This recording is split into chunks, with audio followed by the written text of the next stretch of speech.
Good morning, everybody. Welcome to Coffee with Jen and Sharon. I'm Jen. I'm Sharon. We're both editors at Your Teen. Yeah, and sometimes we have coffee, but today I'm having tea. Oh, I just forgot to get everything. Yeah, I'm having, this is, it doesn't say, but this is peppermint tea in my London Tube mug, which makes me... You're all over the place. I'm all over peppermint the place. That makes me think of winter. This is my favorite place right in here, Central London. Because you can walk. What's your history there? I did a study abroad program there, English major. I didn't even know that. It was a very easy place for me to go because I could get all of my English credits done while I was there that I needed for a major. And it's just such a fun city too. So I loved it. And now that we can actually think about traveling again, I broke that mug back out. It was hiding in the back of the cupboard because it made me sad. Now I'm happy. Now, it's funny that today we're talking about books because I've often thought it would be fun to go to London and England or anywhere really, but because we speak English and read so many English books, to have like a literary vacation. We visit all the historic places you might remember that I am a Janeite. I am a Jane Austen fan. As you may recall, I actually have a Jane Austen figurine, which I forgot. I should have brought her for today's discussion. I feel bad that I neglected her. But my sisters and I have two older sisters, and we're all big fans. And someday my goal is to go on a sisters trip and do a Jane Austen, and maybe we could branch out and do the Brontes too, and just travel around to all those stomping grounds. But essentially, yeah, like we could go to Chawton, which is where Jane Austen is, where she spent most of her adult writing life. We could go off to Derbyshire, which is where Pemberley is. If you're a Jane Austen Pride and Prejudice fan, getting into the weeds here already, but obviously nerding out about. Well, if you need to adopt another sister at any point, I'm available. Yeah. Come along. You would fit right in. You totally get the older sister dynamic, so you would fit right in. Well, as Jen knows, and some of our viewers might know, I also have two older sisters, and we are both the youngest of 5, Jen and I. So craziness, but here we are. Here we are. So anyway, today we're talking about reading because, as you might know, there's this thing called summer reading. It's a concept of when you were a kid. I think summer reading, like I was always the first one who wanted to go sign up for the summer reading program at the library and get all the stickers and the stars on my chart for reading books. I thought that was super fun. But somewhere along the line, summer reading turned into read these 12 chapters of American history before you start school in the fall. And it became like the biggest downer. They just sucked all the joy out of summer reading. And I still feel bad about that. I have no mixed feelings about that. I think it is wrong. So counterpoint, Sharon, anything you want to... I feel like summer reading's getting kind of redeemed because we have this whole concept now of beach reads, and summer reading has this idea of being light and fun. And there's some, book bloggers who put out a whole summer book list, summer reading guide type things. So I think, maybe at a certain point in your life, you can start to reclaim that from the forced reading of things that you didn't choose to read. Right. I just wish that never happened in the middle. I think if it was up to me, if I was the princess of everything, summer reading would always be just pleasure reading, because they have done studies, whoever they are, have done studies about the fact that, like, if you're worried about your kids doing well on the SATs, for example, one of the best things you can do is just encourage your kids to read. They don't have to read a biology textbook. They don't have to read Rousseau. They don't have to read heavy. They could just reading anything increases the vocabulary, increases their reading fluency, increases their intellectual curiosity when they get to choose what they want to read. So if it was up to me, I would just banish the required summer reading and say read for pleasure. However, I do know that there's this term called a reluctant reader. And at times I've been the reluctant reader. I know that. and it's so maybe the idea of having some kind of required reading is that at least it spurs on the reader in your house who doesn't want to pick up a book. But this is a problem for me. If this lights up when I'm reading a book, I get distracted, and I lay down the book and I go to this, and then all of a sudden I'm on Twitter. How did that happen? I want to read. I want to read, and I'm still. This is the enemy. So I've started putting this in another room when I really want to read. It's true. It's true. It's like it's no accident that we pick it up because it's designed to make us do that. Exactly. So let's talk about teens and reading. First off, I have to say my rising 10th grader, I can't believe that after today I will have a rising 10th grader. Also tough. They're doing their last day now somewhere in this house, and it's a lot of nonsense and movie watching, I think, all my 3 kids. But they already got a list of summer reading books. And how do they feel about it? I want to know what they think. I don't know, because all I did was forward it to my kid by email, and I don't even know if he's opened his email in the last 5 days. So he might be blissfully ignorant of it. And he may remain blissfully ignorant until the day before school starts, when he goes, I'm supposed to write a book report on Tale of Two Cities, and I never read it. Uh-oh. I have to be honest, it seemed kind of light. It was like, pick one of these 5 books, and they all looked kind of interesting. But that's good. I did text him and say, what would you recommend for fun summer reading? And I got some responses. Oh, like you're asking him to recommend to other teens. Yes. Good strategy. I like it. So I don't have props for everything, because if we own them and they're in his room, I don't know where they are. And a lot of the books in this house come from the library, so they might be back at the library. But will not get dinged any points for not having props. I only brought a couple myself. He recommends Ready Player One. Okay. I know they made a movie out of it, but I don't know anything about the book. That was the first one he said for a fun summer read. It's one of his favorites. I think it moves very fast. It involves like a virtual reality kind of situation where Earth has become a video game or something. I haven't read it yet myself. Cool. By the way, if you're out there yes. in your land and you've read one of these books, or you like it, or you have other books to recommend either for adults or for teens, please put them in the comments, because we want to compile a list. Yes. And and what we can do is, maybe I'll do this kind of as we go. Mm-hmm. I'll type in the comments what books we're talking about, so that we'll have a record. So Ready Player One. And then there's Ready Player Two. There's a sequel, which I guess was also good, but not maybe as good. So do you remember the book The Martian? Yes. Well, yeah, and movie. Ray Bradbury book? No. Matt Damon made into movie. Yes, it was by Andy Weir. Yeah. So that book was a big hit with my teenager as well.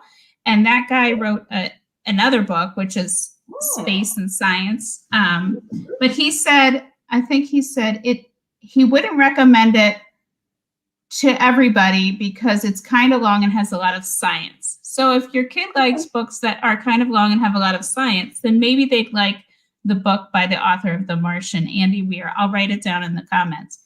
Okay. Tell us now what you have to share, Jen. Right, is it for you or a young person? Not that you're not a young person. Well, thank you for correcting the record on that. I have a little bit of both. First, a shocking confession. I used to think I was a book snob, and I did not think that graphic novels counted as literature. I said it, but I have reformed. I have been shown the error of my ways, and one of the reasons why is that at some point in high school, both of my girls were assigned to read this book, Persepolis. Oh, it's a graphic novel. Okay, which I've never heard of this one. If you're not familiar with the concept of graphic novels, because they're not really, I mean, they've kind of come into their own in recent years. Yeah. It's visual. They kind of have like a cartoonish look to them, or a comic type look to them, but they are really, it's a fabulous way to get involved in a subject that you might otherwise have passed by, because it looks like it's very approachable. And so if you have a reluctant reader, I know this is something that librarians have had this trick up their sleeve for many years, is to sort of say, oh, well, maybe this is a book you would just like to peruse. You look through it, and all of a sudden you're kind of invested in this story, and you don't realize that you're reading narrative fiction, or in this case, memoir. I think memoir in particular lends itself really well to graphic novel treatment. There's some really good ones. Who's this really one by, Jen? This one is by, you were going to ask me that. I don't know how to hold it up. Marjane? It's probably, she's Marjane or something. So it's like, I don't even know if you pronounce the J. It could be Marianne, Satrapi. Somebody out there, help me. Oh, I'm so sorry, Marianne, if we're mispronouncing your name. Right. I'm sure she's watching. And this also was made into a movie, by the way.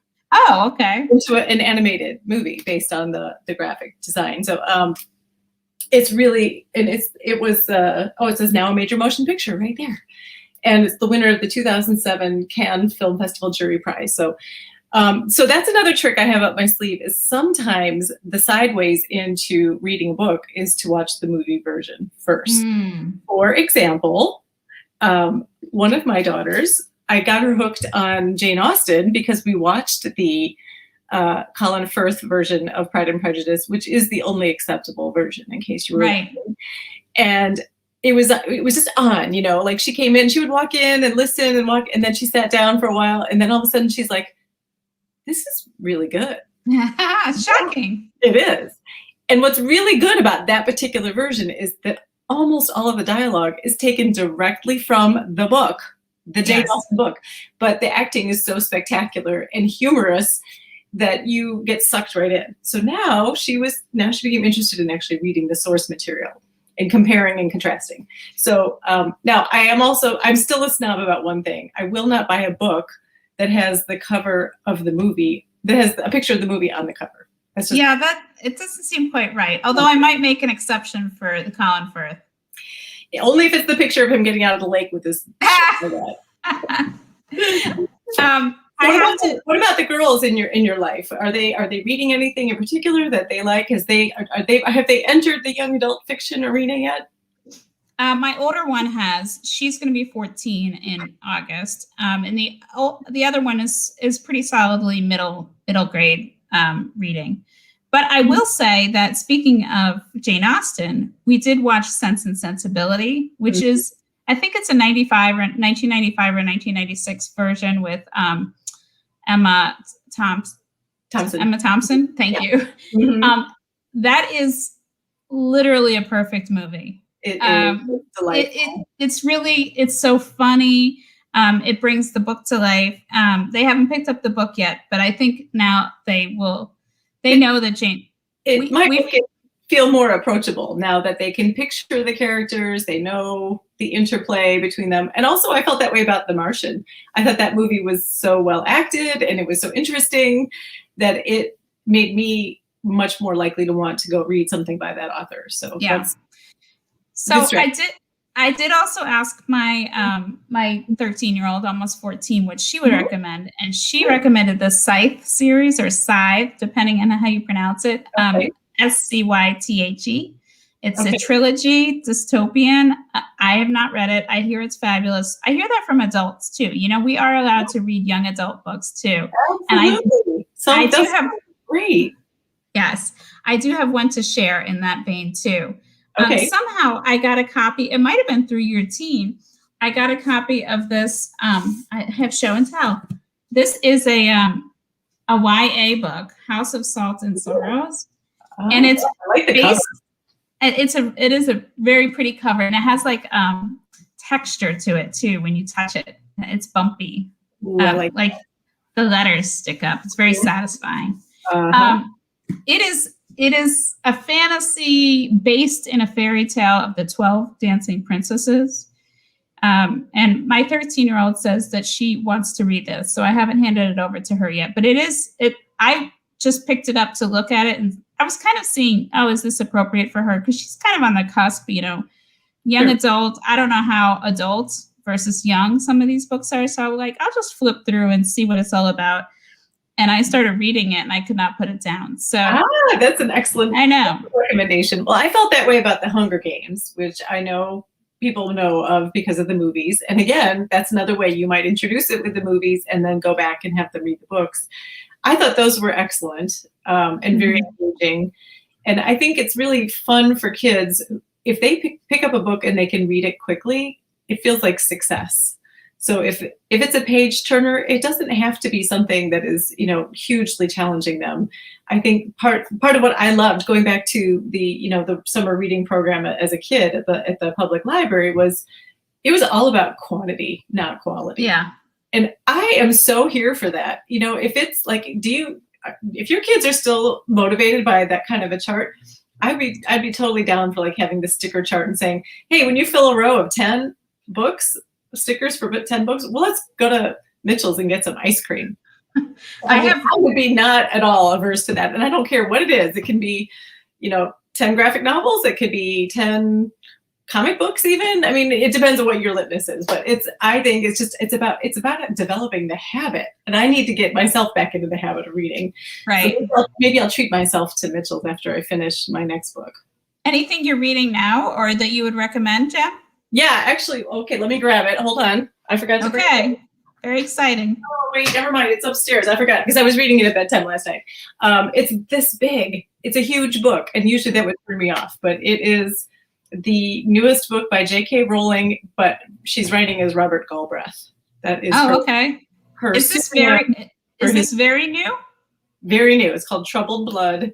It's a series. She's created a detective fiction series, and it's a page turner. So to me, I'm going to feel so good about myself when I'm done with this book because it's literally this thick. So she actually used Robert as her name. Yep.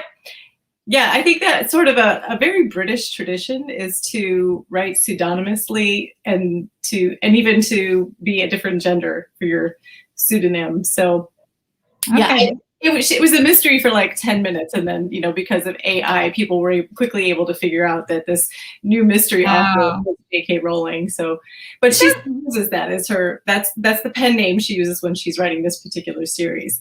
I don't know. Do you remember the Nancy Drew mystery series? Yes. Carolyn Keene is a pseudonym. That was not her real name. That's her pen name. And really? And she had a couple different ones. Somebody out there will know, like what her real name is, or her she had another pen name too that she wrote under. So okay. Speaking of that, my last thing I'm going to say is that sometimes a good way into the whole reading is to find a genre that they like. So one of my kids got really interested. She was assigned for school. I think it might have even been summer reading. She was assigned an Agatha Christie story. Oh yeah. And I remember getting hooked on Agatha Christie at a certain age too. And the great thing about that is there's like 100 of them. So if you liked it, you can keep going back to the library and getting more and more. And I just happened upon this book, which is not by Agatha Christie, but it's about her. It's the mystery of Mrs. Christie. And I was like, wow, this is like all my favorite things combined. It's a mystery about a mystery writer I like. And I picked it up off the shelf, casually showed it to the child, who's now an adult, and said, I picked this up. I thought it looked interesting. And she's like, oh, you might want to read that. Success. Right. I'm never above bribery. Never goes out of style. So what's on your reading list right now, Sharon? Leave us with one good book that you're reading besides this. Well, okay. So, what should I share? I have a stack here. Let me see your stack. Oh my gosh. Wow. Oh my gosh. That's yep. There's a lot of stacks here. There's a lot of stacks. That I think you just were shown mess. But I got it. Here's one that Scott got me. It's about hummingbirds. And right now I'm very into my hummingbirds because they show up here around the beginning of May, and we put out the nectar, and they come by, and we can see them when we're out on our porch eating dinner. So this is next on my to be read list. Okay. And it's a sign. I just heard someone else mention it yesterday that this Glitter in the Green in Search of Hummingbirds is interesting because apparently hummingbirds are only in the Americas and not in other parts of the world. Yeah. And this talks about them in all of, I don't know, their migration or whatever. I haven't read it yet, but I'm excited to. So okay, that's really, I might want to borrow it from you later because just this past weekend, I put up a hummingbird feeder that I got from my parents. When they downsized, I got all of their bird feeders. So now I have the birds were all flocking to my backyard for a while, but now they seem to have moved on to greener pastures. So I thought, well, maybe I'll see if I can attract the hummingbirds with this feeder. And I made the nectar and I just put it out. And my dad said, no, it takes them a while to find it. It does. They have to find it. Yeah. But, you know, you live in a neighborhood with a lot of yards. So if any of your neighbors have one, they might be in the vicinity already. I could steal their hummingbird away from them. Exactly. Although at one point we had hummingbirds fighting in our backyard. So sometimes that they're very territorial and they have their own roots and that they don't let other hummingbirds use their root. So you might be providing an outlet for a hummingbird who is being bullied and can't get any nectar somewhere else. So. Excellent. All right. So Sharon, do you want to tell them what we're going to talk about next week? Oh, yes. Right before we went live, we were talking about how we're frazzled and everything's. We're going to talk about burnout and overwhelm and like that feeling that like, we've had enough of this year. How are we going to reset that? We can vent a little bit. Yeah. That sort of thing. So that's next Wednesday. I think a lot of us are just kind of, if you've got kids in high school or middle school, you're kind of like just dragging them across the finish line. And maybe it's this week or maybe it's next week, or maybe they're already out of school and you're like, now what am I going to do with them? But everybody is a little reset. So come bring up your idea. Combined with the opening of the world and like the filling of the schedule. So it's a lot. The filling of the schedule. We're all going to be very tired, I think, because we haven't used our socializing muscles in a long time. So that's going to be tiring. All right. Yeah. So next week. And meanwhile, drop your recommendations in the chat. We always love it when you guys let us know you're here and enjoying our chat and sharing with us. So we need more books to read because, you know, did you see Sharon's stack? It's not big. There are a couple in that I've already read though. So because I gathered books for us today. So it's not, but I'm always open to more. Absolutely. Okay. All right. Thanks everyone. See you next time.